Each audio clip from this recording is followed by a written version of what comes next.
تم اس میں سے تازہ گوشت کھاؤ. تو قرآن مجید نے اس گوشت کو تازہ قرار دیا ہے. دوسری ایک حدیث میں نبی کریم صلی اللہ علیہ وسلم نے فرمایا کہ احلت لنا المیتتان، ہمارے لیے دو ایسی چیزیں، میتہ اس کو مردار کا معنی یوں کر سکتے ہیں بغیر ذبح کیے ہوئے، ایک مچھلی اور ایک ٹڈی. یہ دو چیزیں ایسی ہیں کہ اللہ رب العزت نے اس کو ہمارے لیے حلال قرار دیا ہے. تو اب مچھلی جو ہے جب آپ اس کو پکڑتے ہیں تو بے شک جس وقت آپ پکڑے زندہ ہو، آپ نے لانچ میں ڈال دیا، اس کے بعد وہ تڑپ تڑپ کے خود مر گئی، ذبح نہ بھی ہوئی تو شریعت نے اس کو آپ کے لیے حلال قرار دے دیا ہے. سبحان اللہ. بعد میں مجھے سورہ کہف یاد آ رہی ہے اور وہ واقعہ یاد آ رہا ہے کہ جب کشتی تھی، مچھلی تھی اور جناب خضر علیہ السلام کی جانب سفر تھا. ابھی جیسے جھولے کھا رہی ہے، مجھ سے آپ کو پانی سے ڈر لگتا ہے؟ نہیں، مجھے بالکل نہیں لگتا، کیونکہ مجھے بہت اچھی طرح تیرنا آتا ہے. وہ سب آپ کو لگتا ہے پانی سے ذرا ڈر نہیں لگتا مگر مجھے تیرنا نہیں آتا. اچھا، ویسے ایک بڑا انٹرسٹنگ سوال ہے کہ اگر پانی ہے، کشتی ہے، اور اللہ نہ کرے مگر ایسی کوئی صورتحال ہو تو بین المسلمین کیا اتفاق اور اتحاد ہوگا؟ علامہ صاحب کو بچائیں گے؟ بالکل بچاؤں گا، کیونکہ سب سے پہلے تو یہ مسلمان ہیں، میرے بھائی ہیں، اور دوسری بات یہ ہے کہ بحیثیت انسانیت اگر آپ خدا نہ کرے کوئی بھی میرے ساتھ مسلمان نہ بھی ہوتا اور مجھے تیرنا آتا ہے اور میں اپنی جان کے ساتھ کسی کی جان بچاؤں گا تو میں کسی غیر مسلم کو بھی بچاؤں گا، اس لیے کہ من احیا، جس نے ایک جان کو بچایا گویا کہ اس نے ساری انسانیت کو بچا دیا. وہ ہے نا ایک ملا کی کشتی میں ایک علم النحو اور علم الصرف جاننے والا عالم بیٹھا تھا، تو وہ باتیں کرتا رہا، بھائی کیا کشتی چلاؤ گے اور یہی کام کرتے رہو گے، کاش تم علم النحو و علم الصرف بھی جان لیتے. تو جب وہ کشتی الٹی تو پوچھا کہ بھائی تیرنا آتا ہے؟ کہا نہیں، تیرنا نہیں آتا. کہا مولانا فقط علم النحو و صرف نہیں، تیرنا بھی آتا تاکہ آپ بچا سکیں. اور ویسے سنت ہے، 3 کام اسلام نے بہت ہی زیادہ تاکید کے، گرچہ میں خود اس کا عامل نہیں ہوں، موقع نہیں ملا مجھے اس طریقے سے. 3 کاموں کی بہت زیادہ اہمیت دی ہے اسلام نے، گھوڑے سواری، تیراکی اور تیر اندازی، جسے کہتے ہیں نشانہ بازی، یہ بہت زیادہ تاکید کی گئی. اور اس میں مزے کی بات یہ ہے کہ آپ علیہ الصلوۃ والسلام جس ماحول میں رہے ہیں تو مکے میں بھی تیرنے کا پانی نہیں تھا، مدینے میں بھی تیرنے کا پانی نہیں ہے، لیکن آپ علیہ الصلوۃ والسلام نے اس کے باوجود سباحہ یعنی تیراکی کی ترغیب دی اپنی امت کو، کیونکہ اس زمانے میں لمبے اسفار کے جو اسباب تھے ان میں سب سے بڑا سبب جو ہے وہ یہ سمندر سے جانا. عمر رضی اللہ عنہ کے زمانے میں آپ کو پتا چلا کہ ایک لشکر کو کسی امیر نے بھیجا اور وہ لشکر پانی میں ڈوب گیا، تو اس کے بعد آپ نے کسی کو پانی میں سفر کرنے کی اجازت نہیں دی، کیونکہ آپ نے فرمایا کہ یہ جو سمندر ہے نا بھائی ہم لوگوں کو اس سے دور رکھو. اچھا، پانی کی جو جنگیں ان کو زمین یعنی خشکی کی جنگوں پہ بھی ایک افضلیت حاصل ہے. جی، کیونکہ نبی کریم صلی اللہ علیہ وسلم ایک مرتبہ ایک حدیث میں کہ آپ سو رہے تھے اور اب جب جاگے تو ایک صحابیہ کہتی ہے کہ آپ مسکرا پڑے، تو میں نے عرض کیا رسول اللہ آپ مسکرا رہے ہیں؟ تو فرمایا کہ ہاں، میں نے اپنی امت کے کچھ لوگوں کو دیکھا کہ وہ سمندر پر ایسے جا رہے ہیں جیسے بادشاہ اپنے تختوں پر جا رہے ہیں. تو صحابیہ نے کہا یا رسول اللہ، اللہ سے دعا کیجئے ان یجعلنی منہم، اللہ مجھے ان میں سے بنا دے. تو فرمایا تو ان میں سے ہے. پھر جی میں مفتی صاحب کی تائید کر رہا ہوں، اور یہ دیکھیے پاکستان نیوی کو خاص طور سے میں سلام عقیدت پیش کرتا ہوں. مسلمان فوج جو بحری اور خاص طور سے بری فوج بھی ہے، دونوں فوجوں کو، مگر بحری کو خاص طور سے اس لیے کہ یہ پاکستان کی عزت اور بقا کی بات ہے. دنیا بھر میں جو مسلمان فوج ہے، علامہ صاحب سفینہ یہ ہے، اور آپ اکثر سے مجھے روایت سناتے ہیں کہ اہل بیت سفینہ نجات ہے. تو اس سے آج ذرا ہمیں کچھ سمجھ میں آ رہا ہے، کیونکہ چاروں طرف طوفان، پانی اور سارا مشکل مرحلہ ہے. کتنا خوبصورت ذہنی اور فکری ہم آہنگی ہے ہماری. ابھی میرے سامنے جب قبلہ نے بات کی تو سفینہ نوح کی آیت میرے ذہن میں آئی کہ پروردگار عالم نے کہا وَأَنْجَيْنَاهُ وَأَصْحَابَ السَّفِينَةِ، ہم نے جناب نوح اور ان کے اصحاب سفینہ کو نجات دی. وَجَعَلْنَاهَا آیَةً لِلْعَالَمِينَ، اور ہم نے جناب نوح کے سفینے کو عالمین کے لیے آیت قرار دیا. تو پھر وہ فقط آیت ہے، مگر جب ہم اہل البیت کی طرف آتے ہیں تو اس سفینے اور اس سفینے میں بہت بڑا فرق نظر آتا ہے. وہ فقط نوح کا سفینہ ہے، یہ خاتم النبیین کا سفینہ ہے، جس کے لیے رسول یہ تمثیل دیتے ہیں مثل اہل بیتی کا مثل سفینۃ نوح، میرے اہل بیت کی مثال سفینہ نوح کی طرح ہے. اور کمال کی بات یہ ہے کہ جناب نوح کی جو کشتی تھی وہ کھجور کی لکڑیوں کی بنی ہوئی تھی جی، اور جبکہ وہ درخت لگائے تھے، پوری داستان قرآن مجید میں موجود ہے. جبکہ رسول کی جو کشتی ہے وہ ان کے اعضاء سے بنی ہوئی ہے، یعنی حسن و حسین منی، فاطمہ منی، علی منی. اور پھر اس کے بعد اس کو کشتی سے شبہ دینے کی اہم وجہ یہ ہے کہ اگر تمہارے گرد فرقہ واریت کا طوفان آ جائے، اگر تمہارے گرد کفر کا طوفان آ جائے، اگر تمہارے گرد بہت سارے مسائل کے طوفان آ جائے، تو اس میں اگر تمہارے لیے کوئی نجات کی راہ اور سبیل ہے تو وہ سفینہ اہل البیت ہے. جس نے اس میں سوار ہوئے، جو بھی اس میں سوار ہوا، من رکبہ فنجا، وہ نجات حاصل کیا، اور جس نے چھوڑ دیا فغرق ہوا، وہ غرق ہو گیا. تو نجات کی کشتی جو آیت کبریٰ بھی قرار دے سکتے ہیں وہ اہل بیت کی ذات. ایک مختصر سے وقفہ لے رہے ہیں کیونکہ پانی بھی خطرناک ہے اور شام بھی ڈھل رہی ہے. لوٹ کر آئیں گے میں اور مولانا میں آپ کے انتظار ہے.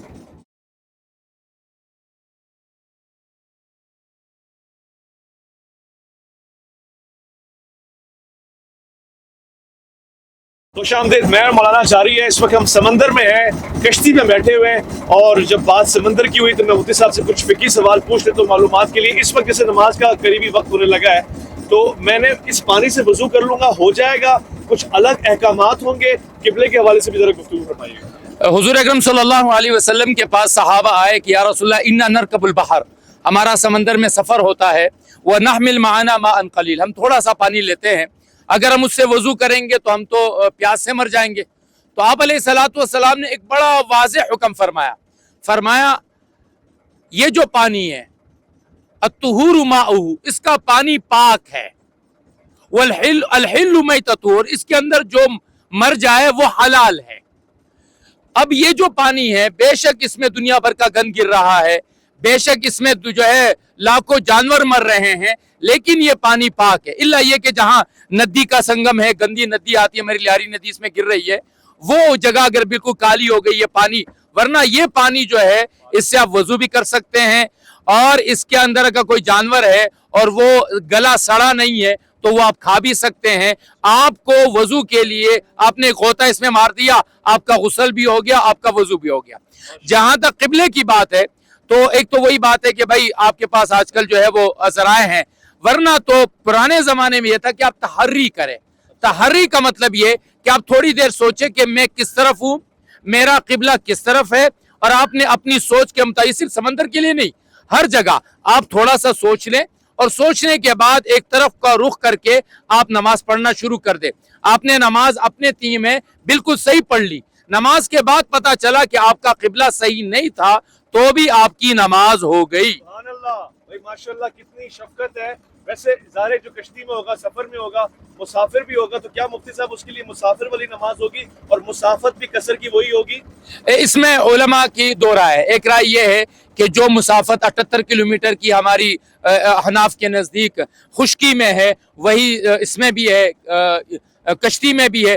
بعض اس کو تھوڑا سا کم کرتے ہیں، کہتے ہیں کشتی کا سفر اتنی تیزی سے نہیں ہوتا، لیکن ایک محدود ایک سفر ہے کہ آپ جب حدود شہر سے نکلیں گے تو اس کے بعد مسافر ہوں گے. ابھی جیسے ہم منوڑا کی نمکیواڑی کے بیچ میں تو یہ ہم مسافر نہیں کہلائیں گے. ٹھیک ہو گیا. علامہ صاحب مجھے بھی ذرا سمندر کی لہریں لگی تو مجھے جناب معروف کرخی یاد آئے. بتا سکتے ہیں کہ واقعی اولیاء اللہ میں اور خاص طور سے جو ایمان والے ہوتے ہیں ان میں اتنی طاقت ہوتی ہے کہ وہ سمندر سے کوئی بات کریں اور وہ سمندر سنتا ہے؟ اولیاء اللہ کا حکم اللہ کی جانب سے احترام ہوتا ہے. دیکھیے سورہ جمعہ میں ابتدائی جملہ یہ ہے یسبح للہ ما فی السماوات و ما فی الارض، کے زمین و آسمان کی جتنی بھی مخلوق ہے وہ پروردگار عالم کا ذکر کرتی ہے، تسبیح کرتی ہے. مگر یہ ذکر اور تسبیح ہر ایک نہیں سن سکتا، مگر بعض افراد جن پر کشف ہو جائے، جس میں اولیاء خدا ہے، جیسے لیلۃ القدر کی رات ہے جس میں بہت سارے اولیاء خدا نے دعویٰ کیا کہ آج ہم کیونکہ خاص شب ہے ان کے ذکر کو سن سکتے ہیں، سماعت کر سکتے ہیں، دیکھ سکتے ہیں. تو بالکل بعض اہل کشف اور اہل عرفان ایسے افراد رہے ہیں جن کے ساتھ پروردگار عالم نے اس کائنات کو بات کروائی ہے. جیسے کہ روایت کے یہ جملے ہیں، حدیث قدسی کے یہ جملے ہیں کہ اے بندے یا عبدی اتینی اجعلک مثلی، اے میرے بندے تو میری اطاعت کر، میں تجھے اپنے جیسا بنا دوں گا۔ جب میں اپنے جیسا بنا دوں گا تو وہ چیزیں جو عالم غیب ہے وہ تمہارے لیے عالم شہود ہو جائے گا، تم اسے دیکھنے لگو گے، یہاں تک کہ وہ عالم برزخ کے معاملات بھی دیکھ سکتا ہے۔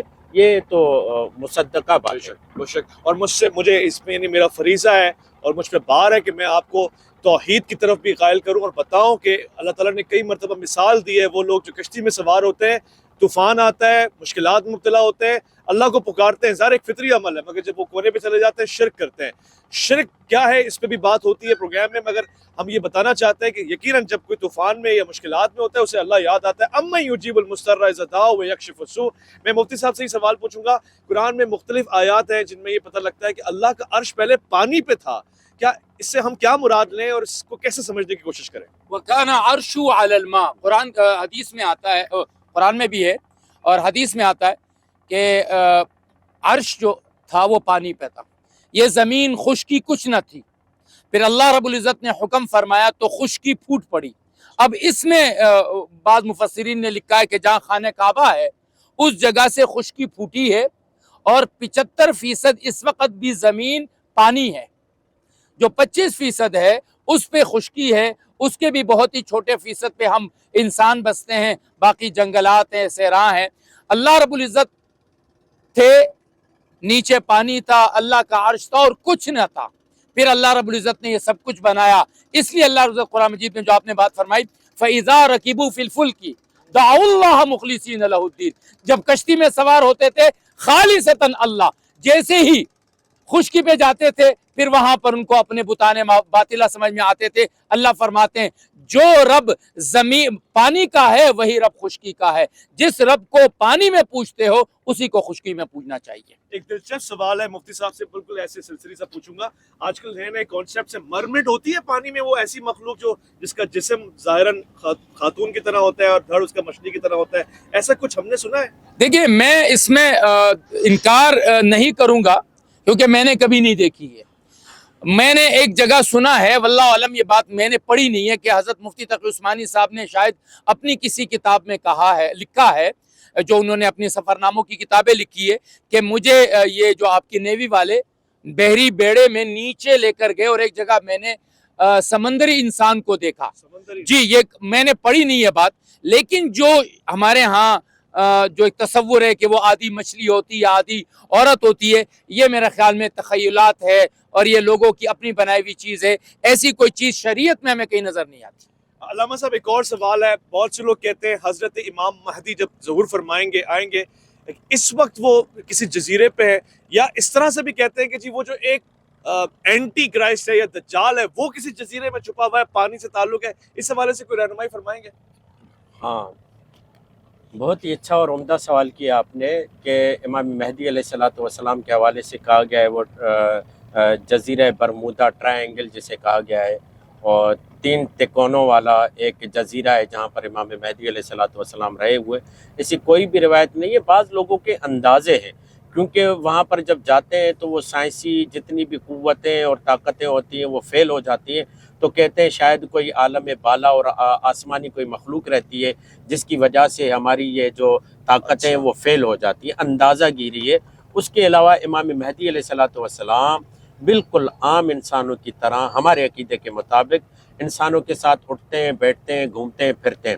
یہاں پر میں ایک بات کی طرف توجہ دلاؤں، ایک دہریہ امام جعفر صادق علیہ الصلوۃ والسلام کے پاس آیا اور کہتا ہے کہ آپ اپنے خدا کو ثابت کرو، تو امام نے کہا کبھی تم نے سفر کیا ہے کشتی کا اور سمندر پہ؟ تو کہا بالکل کیا۔ کہا کبھی ایسا ہوا کہ تمہاری کشتی ٹوٹ گئی اور تم ڈوبنے لگو؟ کہا بالکل ایسا ہوا۔ کہا وہاں پہ کبھی کوئی تمہیں بچانے والی کوئی امید، کوئی ذات، کوئی کرن نظر آئی؟ کہا بالکل مجھے وہاں پر یہ محسوس ہوا کہ کوئی ذات ہے جو مجھے یہاں سے بچا سکتی ہے۔ کہا یہی امید اس بات کی دلیل ہے کہ خدا موجود ہے۔ اور یہاں پر آپ توجہ فرمائیں، وہاں امید کی کئی جہتیں نظر نہیں آتی، ایسا نہیں ہوتا کہ کئی ذاتیں ہوں گی جو مجھے بچائیں گی، ایک ہی ذات کی طرف انسان کا التفات ہوتا ہے، ایک ہی ذات کی طرف انسان کی دید ہوتی ہے اور ایک ہی جلوہ اس کے وجود میں ہوتا ہے۔ یہاں سے ایک بات یہ بھی معلوم ہوتی ہے کہ خدا ایک ہے، کئی نہیں ہے۔ اگر کئی ہوتے تو کئی جہتوں سے اس کے ذہن میں ہوتا، یہ بھی بچائے گا، یہ بھی بچائے گا، مگر خدا کی وحدانیت اور خدا کی خالقیت